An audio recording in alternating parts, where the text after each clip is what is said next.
Hello नमस्ते from France Eiffel tower Paris. जाडो छ नि जाडो छ, अहिले पानी पर्दैछ। यहाँ कस्तो जाडो भएको छ।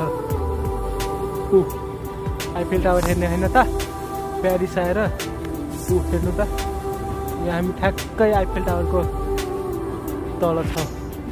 जाडो नै जाडो भएको छ, पानी परेको छ, अहिले भर्खर पानी पर्दैछ। अनि कस्तो छ त, राम्रै होला है।